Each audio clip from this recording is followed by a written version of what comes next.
बाबूजी हम ऐसा नहीं खेले ना बेटा पहले तू डाल दे। इस बार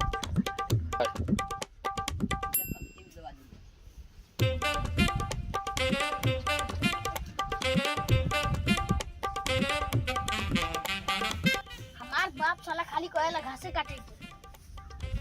20 साल की उम्र में सरवा शादी कर थोड़े ने के खाली घास काटवा तो साला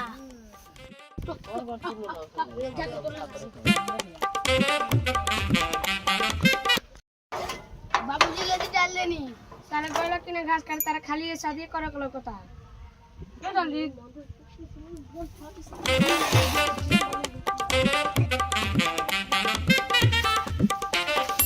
सुनो घास बा मन लाड़े काटी साला कर रहे ने चलो रे साला के पैसा खेले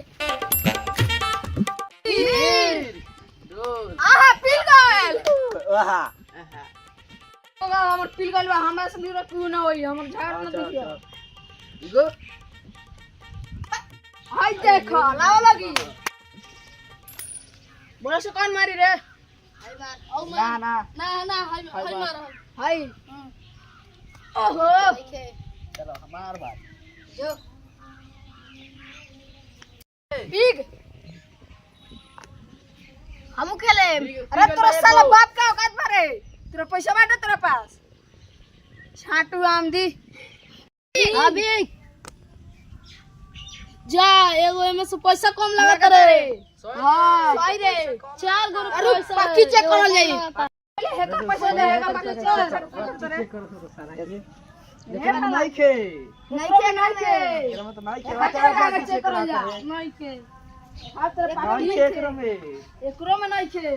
नहीं के अच्छा अपना में चेक करा तो देख एकरो में नहीं के तू आवन छे रे एकरा बैग में रे हम चोर ना है रे होई नया नया आइल बाटे एक उठी करे साला देखा तू पक्षी करा देखा तो हमें रे साला ये चुराइले बहा दे आई का हां हेल वाली चोराइले गांव से ले आई चोराइले क्या चोराइले साला रे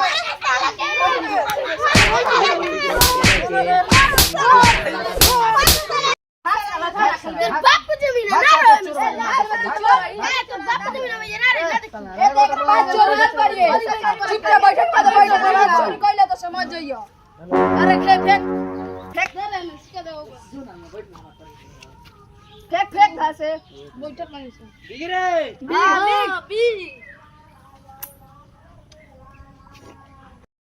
रे फैन पैसा कम भइल बा 2 टका या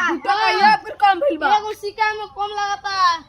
छिनो चेक कर चेक चोराइले होई कोई चेक कर तू नहीं की चोराइले तो दिखा तो बागली चेक करा चेक करा साहू बागली मैंने चोराइले बाप चुराइले भाई साला काय का चुराइले भाई चोराइले रे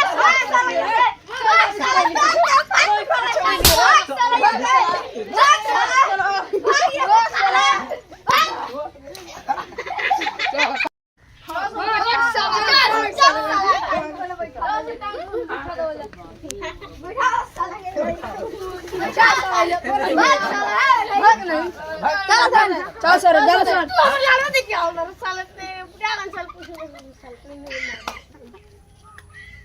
साले चले नहीं पिटवा